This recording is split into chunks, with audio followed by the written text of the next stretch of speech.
নমস্কার দর্শক বন্ধু। আজকাল প্রায় শোনা যায় রাস্তাঘাটের দুর্ঘটনা যেন ক্রমশ বেড়েই চলেছে। কি টিভি বলুন, কি খবরের কাগজ বলুন, কি মোবাইল খুলুন, সেখানে দেখবেন যে দিনকে দিন এই দুর্ঘটনার পরিমাণ যারা বেড়েই চলেছে। যারা মোটর সাইকেল চালান, স্কুটার চালান, বিভিন্ন গাড়ি চালান, যে কোনো গাড়ি যারা চালান তাদের জন্য একটি মিরাক্কেল উপায় বলে দিচ্ছি, যা আপনারা যদি এইটা একটু করতে পারেন, দেখবেন এই দুর্ঘটনার হাত থেকে কিন্তু আপনাদের অনেকাংশে আপনারা নিজেরা রক্ষা পেয়ে যাবেন এবং মনের একটা কিন্তু জোর আপনাদের সাহস পাবেন। কী করবেন? কিছুই না, মঙ্গলবার দিন করে বজরংবলী মন্দিরে যাবেন। বজরংবলীকে যে মালা চড়ানো হয়, সেই মালা পুরোহিতকে বলবেন একটু চেয়ে নিয়ে আসবেন। নিয়ে এসে কী করবেন, আপনার গাড়ির যা আছে সেইখানে আপনারা লাগিয়ে দিন, যে কোনো জায়গায়।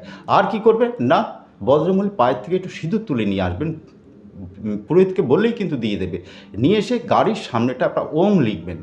ওম লিখে ব্যাস, আর কিছু করতে হবে না। ভালো থাকুন।